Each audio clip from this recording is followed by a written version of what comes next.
Okay, so can we move on to the thing that I'm the most excited about? All right, this is where you become a fanboy. Yes, absolutely. Let's do it. Yeah. I don't know. Am I a fanboy if I've never actually owned a single device from this company?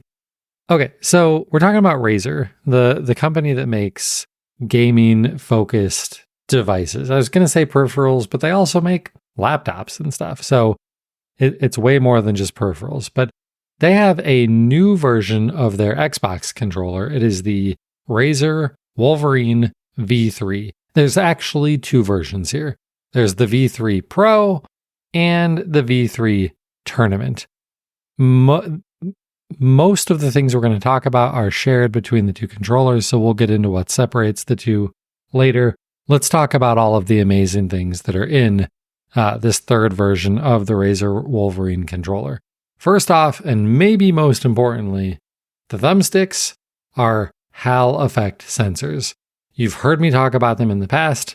I think I predicted going into this year that we would see way more controllers with Hall effect thumbsticks, and here is yet another one.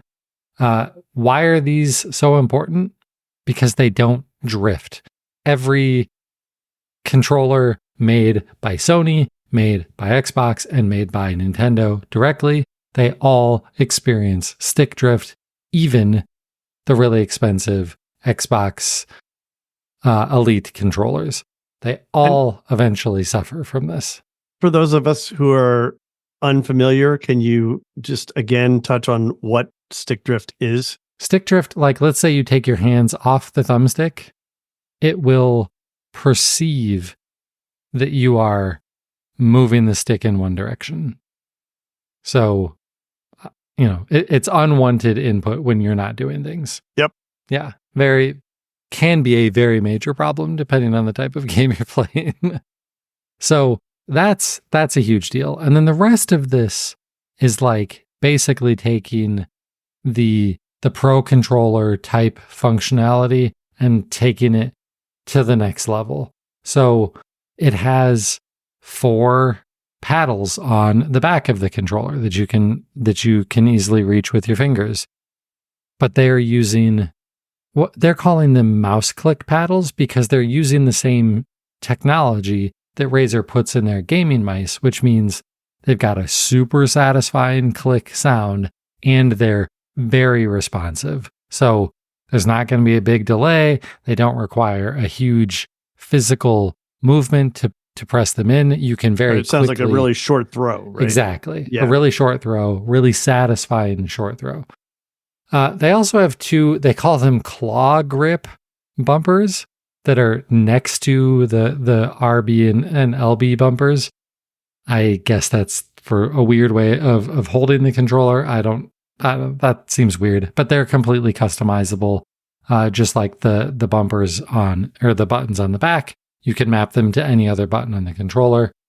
The actual triggers, there are toggles, physical toggles that physically change the depth, like how far you have to push the triggers in for them to be activated. So in a shooter like Call of Duty or something like that, you don't want to have to pull that trigger all the way in because that takes longer. So this shortens the throw on it, making it even faster for you to pull those triggers. Or you flip the toggle the other way and it works like a normal trigger where it's completely analog all throughout the length of the pull. And then the other really cool thing for like the really advanced like esports players, if you plug either of these controllers into a PC, you can crank up the polling rate to 1,000 hertz polling. That means 1,000 times per second it can detect you pushing a button or moving a thumbstick, which is crazy fast. Crazy fast. That's a millisecond, literally, right? Yeah, it is. Right. Which you're not moving that fast, but it just basically means it won't miss anything that you're doing. So both versions of this controller have all of those features. What really sets the V3 Pro apart from the V3 Tournament Really, the main thing is the V3 Pro is wireless and the Tournament is wired. The wireless, it's not using the Xbox wireless protocol. It's using a 2.4 gigahertz USB dongle. I don't know. Is that good or bad? I find it a little bit annoying. Heavy sigh. Well, so last week we were talking about a headset that I really liked, right? Yeah. But it has not one, but two dongles.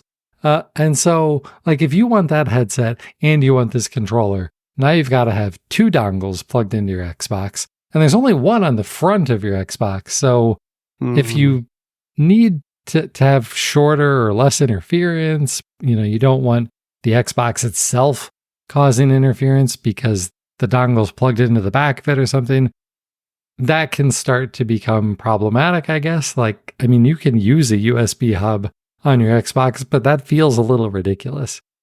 So I don't know. It's probably for the best. Like their wireless dongle is probably more performant than the Xbox wireless protocol, but I don't know for sure. All right, now I want to know if any of our listeners have a USB hub on their Xbox. We need to know. Let us know. Send us feedback. I guarantee it. Because like if you've got keyboard and mouse and maybe a USB hard drive, like there's for sure got to be people that are listening to the show that have USB hubs. Let us know. Yeah. So that's not the only difference. The V3 Pro, you can also swap out the thumbstick caps. Like you can get concave or convex, short versus tall, which have different advantages based on the type of game you're playing. The haptics are more advanced in the V3 Pro, and they're customizable. You can customize how much that controller is shaking. It also has RGB lights, but it's because it's Razer, like it has to have RGB lights. Well, right. I mean, there isn't an RGB light setup in every single one of the. I mean, I'm shocked pretty much that every this is unique to this. Right. But even on this controller, it's pretty scaled back. It is only the Razer logo on the top of the controller. That's the only thing that lights up. Very, very subdued for Razer. And then it also has a carrying case, which is nice. And like I said, it's wireless. So that controller, $200. Now, for a lot of people, they're going to be like, what are you talking? $200 for a controller? But that's not really that much more expensive than, and frankly, it's less expensive than some of the competitors, but it's only like $20 more than the Xbox Elite controller. And frankly, it's probably higher quality. People are always complaining about those things breaking, and they have stick drift, and this one won't. But if $200 is just too much for you to pay, and maybe you don't care about swapping out the thumbsticks, which I wouldn't, you can get the V3 Tournament. It's wired, but it's $100 instead of $200. And the only other difference is you have to wait a little bit longer because the V3 Pro is available now. The V3 Tournament will be available September 25th. But what about those sweet, sweet LEDs? The bigger problem is like, am I willing to run a 10-foot USB cable across my living room while playing for Call of Duty? Right. To save $100, I might be willing to have a long cable going across the house. I don't know. I sense another device on your wish list. Man, this show is getting expensive for my gaming habits. But I really like the idea of this controller. I've always been on the fence about the Xbox Elite controllers, and I've never actually purchased one. This one has me very strongly considering getting one. Because I suck at Call of Duty. I could use all the help I can get.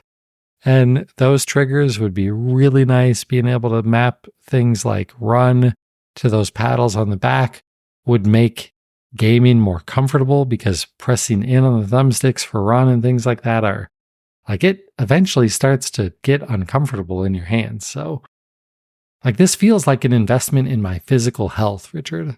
Your physical health, and from what you said, is going to make you a better gamer. Exactly. I mean, you have to have it. I have to do it at this point, right? I'll just I'll send Jen the link to this podcast, and that should be all the. So hear your argument, and Right. she'll completely understand. Yeah, totally. All right. So anybody who needs to send this to their partner, here's your doctor's note, your permission slip.